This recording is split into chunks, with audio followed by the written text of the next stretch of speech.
fe, obediencia y temor de Dios. Jorge Pradas. Prólogo. Al llegar a los 25 años de los comienzos de la obra en Quilmes, el presente trabajo nos llena de emoción y alegría. Los pensamientos se agolpan en nuestra mente recordando muchos de los pasos en el camino recorrido y que tienen que ver con nuestras vidas. Corría el año 1967 y un grupo de íntimos amigos vivíamos en la ciudad de Santa Fe. Ellos eran Carlos Weiler, Marcelo Engler, Jorge Ayala y el que suscribe.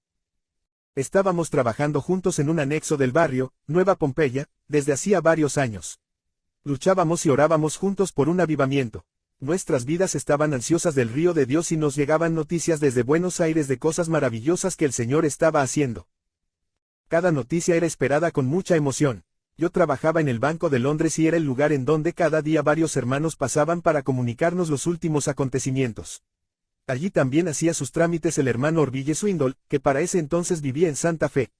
Cada vez que venía compartía algo de lo que el Señor estaba haciendo y nos llenaba de asombro y esperanzas. Lo que habíamos leído en la Biblia y en muchos libros sobre avivamientos, parecía que estábamos a las puertas de vivirlo por fin. Escuchábamos todo esto con un poco de envidia, si era santa o no, no lo sé, pero sé que deseábamos estar envueltos en lo que en Buenos Aires se vivía, especialmente en casa del hermano Darling, que luego fue extendiéndose a muchos lugares. Por fin empezamos a tener noticias de la obra comenzada en Quilmes, pero Quilmes nos daba miedo. Eran muy exagerados, en fin, no eran santos de nuestra devoción. El tiempo transcurrió y el grupo en Santa Fe pasaba momentos muy difíciles. Alguien de nosotros propuso, ¿por qué no invitamos a don Jorge Pradas que venga a visitarnos? Nos asustaba, pero tomamos coraje y lo hicimos. A esa invitación le siguió otra, y otra y otra. 2 años seguidos vino a ministrarnos en Santa Fe cada lunes, martes y miércoles. Dejó una marca indeleble en la obra. El río había llegado y estaba entre nosotros. Sentíamos que era nuestra oportunidad y no la desperdiciamos. La obra fue creciendo lentamente, pero con bases muy sólidas. Pasó el tiempo. Con mi esposa teníamos un poco de tristeza porque siendo casados no teníamos la oportunidad de ingresar a un seminario. Sin embargo, también para esto el Señor nos tenía preparada una sorpresa mayúscula. A los pocos años estábamos integrando un singular seminario que fue la comunidad de Campo Crespo, Santa Fe, en donde aprendimos a vivir cada día las enseñanzas de Jesús y un discipulado a la manera de Marcos 3:14. Desde allí sucedieron muchas de las cosas relatadas en este volumen y muchas otras que, como es de imaginar, no han podido ser volcadas por la extensión que demandaría. Han pasado 25 años desde que se produjo el comienzo de todo lo relatado. Casi una vida, la fe no se ha apagado. El entusiasmo y la expectativa han dado lugar a una convicción muy profunda y un gozo muy grande por la preciosura de la gracia de Dios sobre nuestras vidas. La sed de Dios, lejos de apagarse, se ha hecho más intensa, como un poderoso incentivo para servirle y amarle en una renovación continua. Los lazos de amistad con los pastores mencionados y muchísimos otros que no hemos citado, se han hecho más firme, convencidos que Dios no nos ha puesto juntos ocasionalmente, sino que nos ha unido para toda la vida. Recomendamos la lectura del presente libro. Está escrito con sencillez y singular apertura. Es nuestro sincero deseo que, a Él sea gloria en la Iglesia y en Cristo Jesús por todas las edades, por los siglos de los siglos. Amén. Efesios 3:21. Quilmes, 21 de abril de 1992. Daniel O. García. INTRODUCCION. La obra en la cual el Señor pone a los que le siguen, es la obra que le pertenece desde sus orígenes hasta la culminación de la misma. En un sentido es la obra de cada uno de los que la ejecutan, pero nadie es dueño de ella, sino que se es, con respecto a la obra y a su verdadero propietario, un sencillo y simple amanuense. Quien se considera dueño de la obra que ejecuta está en un error. Y si se empeña en asegurar que la obra es suya, es que no está trabajando en la obra de Dios. Si de Él, por Él y para Él son todas las cosas, Romanos 11:36, es insensato tratar de considerarse dueño de lo que la Biblia llama la obra de Dios, que es la edificación encima del fundamento inamovible que es Jesucristo, 1 Corintios 3:10. En lenguaje bíblico y en el versículo anteriormente citado se nos describe a los que seguimos a Cristo como colaboradores de Dios.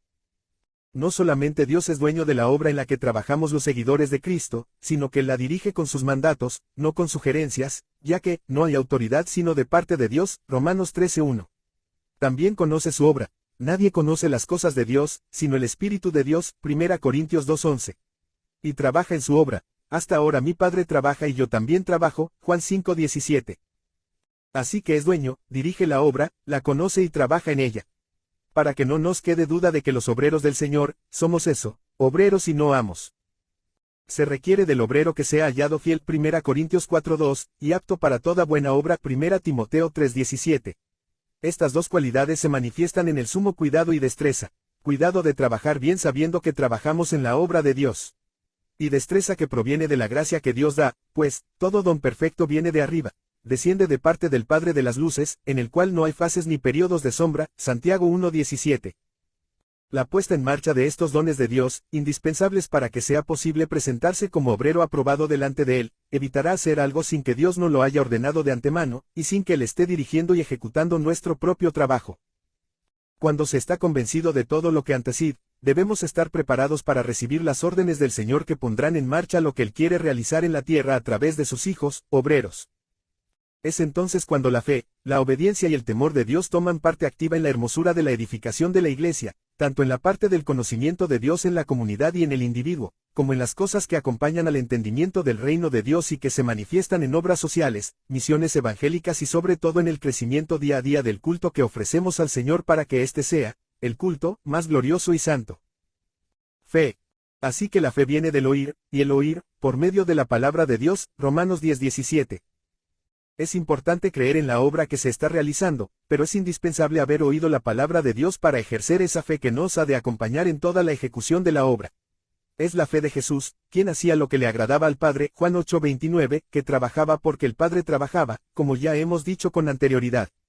Que además es el autor y consumador de la fe, Hebreos 12:2, y como tal debemos poner los ojos en él. Es la fe sencilla e inconmovible del que sabe distinguir la voz de Dios, por su continuo contacto con él. Creer firmemente en lo que Dios ha dicho, por medio de la Escritura, por medio de la profecía emitida por un tercero, por medio de un sueño, por medio de una visión, por una determinada circunstancia. Toda palabra recibida por alguno de esos medios es posible que sea mal interpretada en cuanto a su procedencia. Por esto es indispensable, como ya se ha afirmado, el conocimiento de la persona de Dios. Pero si la fe es genuina, la que no tiene nada que ver con los sentimientos personales, estaremos en el buen camino, en la condición de poner por obra aquella indicación que hemos recibido por medio de la palabra encontrada, o de la circunstancia vivida. Sin embargo, siempre habrá que tener en cuenta una palabra, audible o no, que acompañe la circunstancia, el sueño o la visión, puesto que hay que tener presente siempre que la fe viene por el oír la palabra. El valor de la palabra hablada o escrita de parte de Dios es lo que hará movilizar la fe. Una fe que al principio se quedará quieta, pues tiene que dar paso a una actitud de absoluta disposición, y que ejecutará el propósito de la orden del Señor, cuando esté envuelta por el temor de Dios. Obediencia. Hasta que no se empieza a trabajar en la obra que el Señor ha indicado por su palabra, no se puede saber si se está en obediencia. Sin embargo, es necesario mantener un tiempo de pasiva actividad espiritual. Es decir, tener una actitud obediente en el espíritu, unas ansias incontenibles de poner por obra la orden de Dios, entrar en el seminario, salir a la obra misionera, o algún otro mandato recibido. El apresuramiento puede originarnos algún disgusto. La excesiva búsqueda de pruebas confirmatorias, nos pueden hacer pasar las oportunidades sin que podamos hacer algo. Para el equilibrio de estas dos posiciones, Dios no nos ha dejado solos.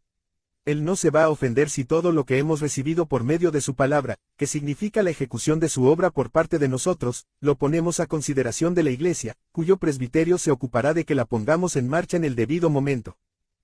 No es doctrina bíblica hacer la obra de Dios unilateralmente. Por más que se tenga comunión con el Señor y se conozca íntimamente, el respeto y amor que Dios tiene para la Iglesia y para quienes la gobiernan es evidente. Si fuera de otro modo, no leeríamos: obedeced a vuestros pastores y someteos a ellos, Hebreos 13:17. Hacer la obra de Dios sin la aprobación de la Iglesia, no es poner en marcha la fe, sino que es un signo evidente de rebeldía. A veces, tan repetida expresión de, Dios me ha dicho, debemos añadir la pregunta, ¿qué opina la Iglesia? Que ridiculice y menosprecie la función de la Iglesia la gente del mundo tiene sentido, pues es su ocupación en un reino donde no hay luz. Pero es completamente incongruente que esto sea hecho por algunos creyentes que, por otro lado, quieren hacer la obra de Dios. Obediencia completa, sin apresuramientos. Obediencia completa, con disposición de actuar en el momento que Dios haya enviado la misma revelación a la Iglesia, o aún sin haberla enviado haya dado la orden a quienes ha puesto para que la gobiernen, a fin de librar el camino a quienes están inquietos por la palabra recibida, y cuya fe y obediencia son evidentes.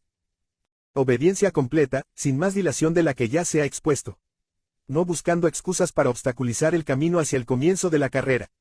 Antes al contrario, poner las manos en el suelo y doblar las rodillas para escuchar el disparo que nos va a llevar a ganar la prueba. Temor de Dios. El temor de Dios es necesario ejercerlo en esa obediencia que hemos descrito y que hace dilatar, nunca más de lo necesario, el tiempo de la ejecución de la obra de Dios. Pero lo hemos puesto en el tercer lugar porque, aunque debe imperar el temor de Dios desde el momento en que se recibe la palabra, para evitar el apresuramiento en la propia ejecución de la obra, debe acompañar a esta en todo momento. Si no fuera la obra de Dios podríamos confiar únicamente en nuestra destreza, aun cuando ésta proviene de una dádiva de Dios y de un don perfecto. Pero mientras el viejo hombre, en nuestra vida, no da muestras de un aniquilamiento total, puede mezclarse en la destreza recibida como don de Dios, nuestra propia habilidad natural. Y aquí es donde el temor de Dios debe seguir funcionando. El temor de Dios es el sublimado respeto a su persona, que no tiene nada que ver con el hombre que escondió el talento, sino con aquellos que lo negociaron, apreciando a su Señor en su libertad de trabajar. El Señor ha quitado nuestras cargas, nos ha vestido con ropas adecuadas para estar libre en su obra. El temor de Dios no es para movernos sin libertad, sino para ejecutar su obra con limpieza, no atreviéndonos a incursionar, ni pensar en el pecado. El temor de Dios hará que la obra no sea salpicada por ninguna especie de mal.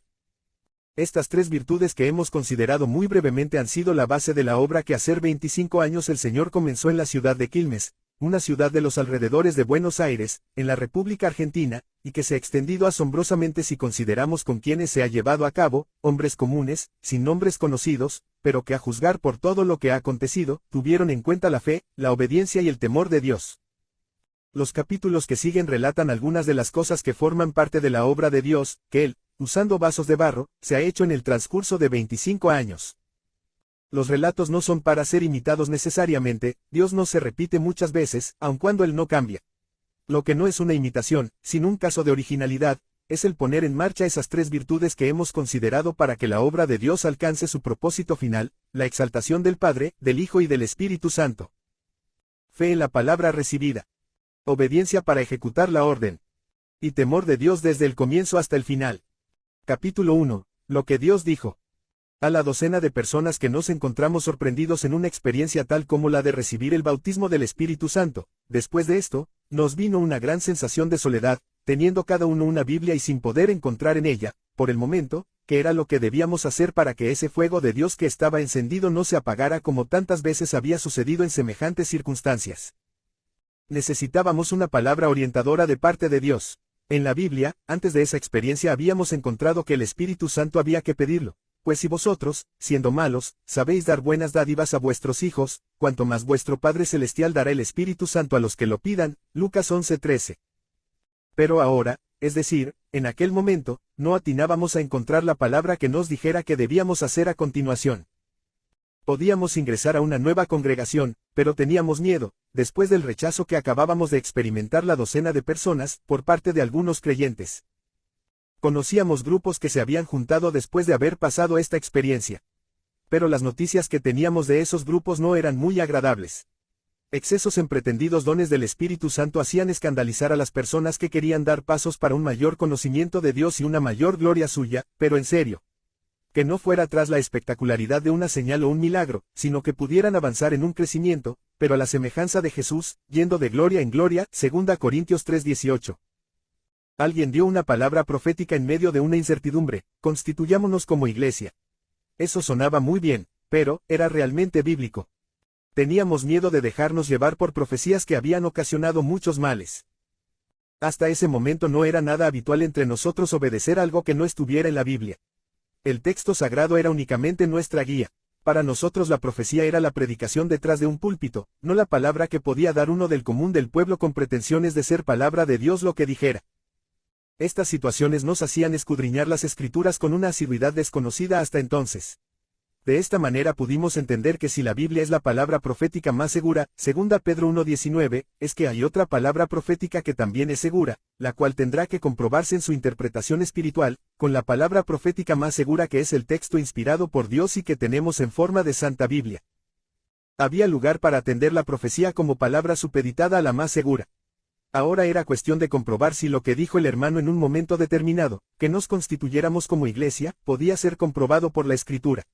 Encontramos que era posible. Pero esto no fue lo más asombroso, lo que nos alegró es que habíamos recibido del Señor la libertad para incorporar ese precioso don de Dios que es la profecía en nuestra manera diferente de vivir, y en los cultos que seguramente ofreceríamos al Señor más adelante, cuando ya estuviéramos constituidos como iglesia. No es propósito de este libro demostrar en un desarrollo hermenéutico la certeza del aval de la palabra para formar una nueva congregación. Solo es un relato de acontecimientos que forman ya parte de una historia que el Espíritu Santo confirmó con la expansión que comenzó el día que hicimos caso de la palabra profética que después en Mateo 18:20, el Señor Jesús la aprobó, viniendo a morar con nosotros, porque donde están 2 o 3 congregados en mi nombre, allí estoy en medio de ellos. Era cuestión de comprobarlo, nos reunimos en su nombre, y creímos, y vivimos su santa compañía. Una iglesia más, algunos gritaban. No era una iglesia más, era una expansión de la única iglesia que existe en el cielo y en la tierra. Otras palabras vinieron a afirmar nuestra fe. No sois un grupo, sois la iglesia del Dios vivo y verdadero, columna y baluarte de la verdad. Más adelante nos dimos cuenta del por qué debíamos constituirnos como iglesia. Los grupos de creyentes hoy están y mañana desaparecen. Los grupos de creyentes no tienen un presbiterio, son una serie de hombres democráticos, o un solo hombre comandando una determinada congregación, y aparecen y desaparecen con presurosa facilidad. La iglesia no, la iglesia permanece por toda la eternidad. Cuando más adelante esta iglesia dio a luz a otras congregaciones, estas fueron iglesias desde sus comienzos, y después de 25 años ninguna de ellas ha tenido que cerrar sus puertas.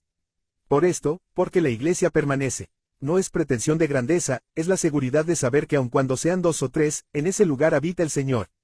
Y su lugar, el lugar donde habita siempre será la iglesia de Dios. Éramos pocos, la iglesia funcionaba en el taller mecánico que mi cuñado Oscar tenía en la calle Moreno 1228 de la ciudad de Quilmes.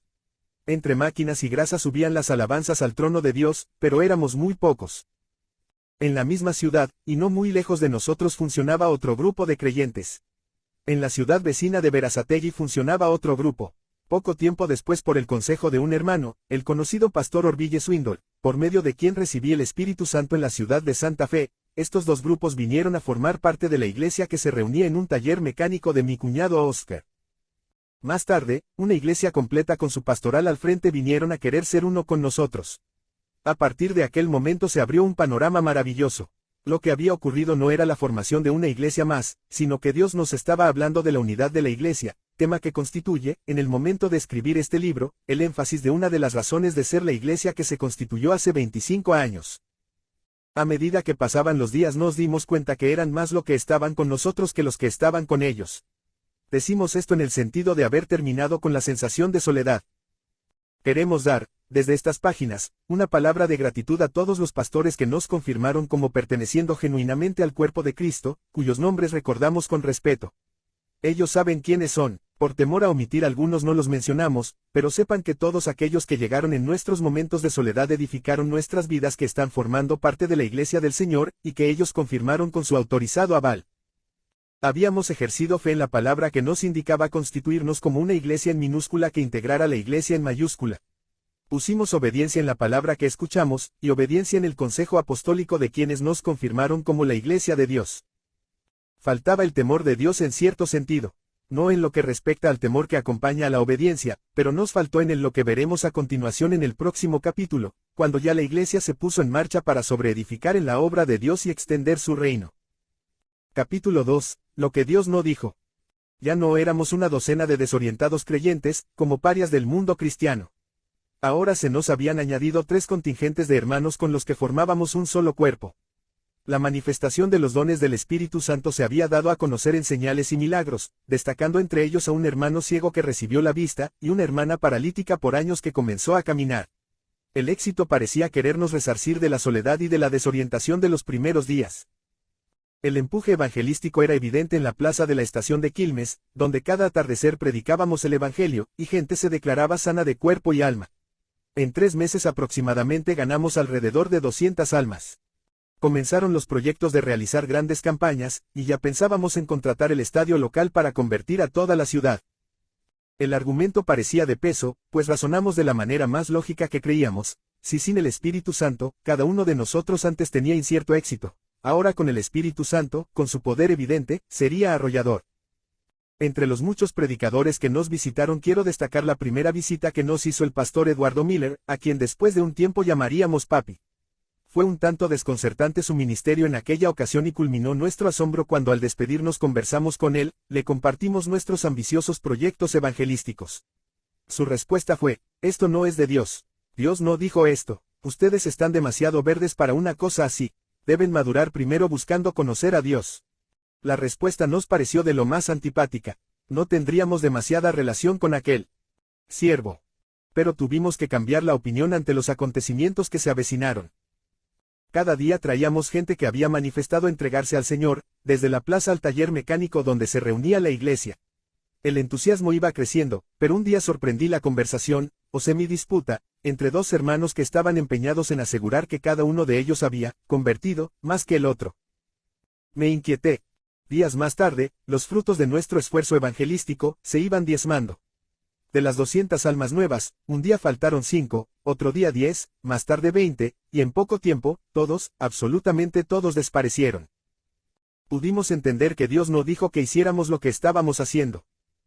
Suspendimos las reuniones al aire libre en la plaza de la estación. Sabíamos que evangelizar era un mandamiento del Señor, pero que Dios nos había salido al paso, porque no tomamos esa responsabilidad con temor de Dios.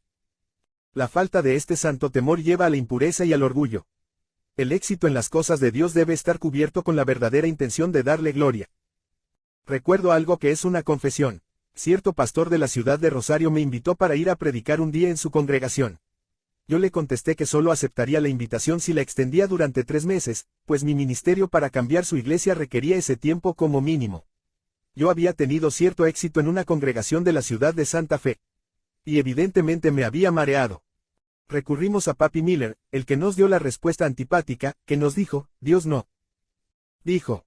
Ahora bajo su ministerio fuimos llevados a buscar a Dios, trabajando en la purificación de nuestras motivaciones. Y al final, para prepararnos, pues una fecha próxima, a salir con humildad, con poder y con temor de Dios a predicar por todo el mundo el Evangelio a toda criatura. En el libro que muchos años más tarde el Señor me permitió escribir, cuyo título es Congregados para darle gloria, se puede entender mucho mejor, porque nos recluimos en la intimidad de las paredes de la iglesia, que ya no era el taller mecánico, sino un salón encima del taller mecánico. En ese libro se describe la santa motivación que debe acompañar a cada actividad que desarrolla el individuo o la iglesia. Y esa motivación es su gloria. Si comer o beber o hacer otra cosa, según Pablo, 1 Corintios 10:31, debe ser hecho para la gloria de Dios, esa cosa que no es cualquier cosa, esa cosa de la anunciación del Evangelio debe ser llevada a cabo con esa mira, con ese propósito que parte de un deseo genuino por haber conocido, o estar conociendo a Dios. No tardamos demasiado en volver a la calle, fue el tiempo suficiente de poner en orden las motivaciones y el objetivo que nos llevaba a predicar la salvación de los perdidos. Pero todo ese tiempo de reclusión no fue demasiado fácil, pues muchos hermanos no nos entendían. Un día alguien, a la pregunta que le hicieron tratando de saber el porqué de nuestra aparente inactividad, respondió de la siguiente forma: estamos sacándole punta al lápiz. A lo que contestó el que había hecho la pregunta: vamos a ver si de tanto sacarle punta se van a quedar sin lápiz. Fue una buena respuesta que tuvimos en cuenta, y la iglesia en la ciudad de Quilmes, hasta el día en que se escriben estas líneas, se ha extendido en 40 ciudades de Argentina y 12 en Europa. Con temor de Dios, la fe y la obediencia estamos respaldados para que la obra de Dios se haga en humildad y dedicación. Capítulo 3. INICIACION a la alabanza. Lo que la iglesia conocía acerca de la alabanza era muy limitado. La declaración de David de que grande es Jehová, y digno de suprema alabanza, Salmo 145:3, estaba escondida para nosotros. Lo único que conocíamos era la entonación de algún precioso himno y alguna oración que se elevaba en el culto del partimiento del pan. Ahí terminaba todo en el servicio ofrecido a Dios. Es por esto que nos sorprendió mucho y nos halló desprevenidos cuando ese mismo hermano de apellido Miller vino a predicarnos la palabra. Lo habíamos invitado a hablar, sabíamos que era un buen predicador, pero nos alarmamos cuando vimos que traía en su visita un estuche negro voluminoso. Alguien dijo en son de broma: ¿qué Biblia se ha traído este pastor? Pero no era una Biblia, era un acordeón. Lo desenfundó, comenzó a cantar una canción desconocida que los hermanos iban siguiendo. Y de repente, sin una melodía específica, pero con unos acordes muy armoniosos, improvisaba palabras. Los fieles comenzaron a hacer lo mismo, acompañando sus cánticos inusuales, pero agradables, con la elevación de sus manos hacia el cielo. Comencé a preocuparme, llegó a tal punto mi preocupación que se transformó en miedo. Quise intervenir para acabar con ello, pero no me atreví. Yo, el pastor, abandoné las ovejas, las dejé cantando con aquel extraño siervo y me dirigí a la calle. Allí me encontré con todos los ancianos de la iglesia tan perplejos como yo. Nos miramos los unos a los otros. El volumen de las voces en armonía iba subiendo, y alguien hizo una pregunta. ¿Es de Dios, o no es de Dios? Todos dijimos. Sí, es de Dios. Pues entonces, adentro. Fuimos a nuestros asientos, no nos sentamos, permanecimos en pie, y allí empezó algo así como una odisea. Cantar aquellas canciones, que más adelante supimos que eran cánticos en el espíritu, y levantar los brazos. Todo fue difícil, los que pocos momentos antes habíamos estado en la calle nos íbamos mirando de reojo, y así nos animábamos los unos a los otros para ir levantando nuestros brazos centímetro a centímetro. El mensaje que siguió a la alabanza fue sobre la dignidad del Señor de recibirla. Y fuimos transformados en un pueblo que creyó en esa dignidad, e incorporó la alabanza a Dios en su vida congregacional y privada no como una cosa más de una actividad devocional, sino en la razón de ser del pueblo de Dios, que a fin de cuentas fue formado para publicar sus alabanzas, Isaías 43:21. Era algo nuevo pero esplendoroso, nos pasábamos horas alabando al Señor. La iglesia no se cerraba ni de noche ni de día, había un culto continuo, el fuego del altar no se apagaba. Se cometieron excesos que Dios permitió para poder corregirnos después, pero que debían terminar. Por ejemplo, algunos salían tan fatigados de tanto alabar, cantando y danzando, que luego no acudían al trabajo, y olvidaban ciertas obligaciones con el razonamiento de que primeramente era Dios. Pero él no tenía abandonada la iglesia y puso su orden. Había sido necesario llegar hasta un punto para que pudiéramos ser liberados de inhibiciones para con Dios. Pero las aguas volvieron a su cauce. Seguimos alabando, las aguas seguían fluyendo, pero ya cada uno volvía a su trabajo y a sus obligaciones, pero con el sentir de la libertad de ofrecerle a Dios cotidianamente un culto que cada vez trataba de ser más espiritual. Conservamos, y no como recuerdo, sino como expresión vigente de lo que está sucediendo aún en nuestros días, un texto que ponemos a la salida del templo: alma mía espera en Dios, porque aún he de alabarle, Salmos 42 y 43. Es a la salida que está pintado este texto, para que cada uno al terminar el culto y dirigirse a su casa piense que, no habrá sido suficiente.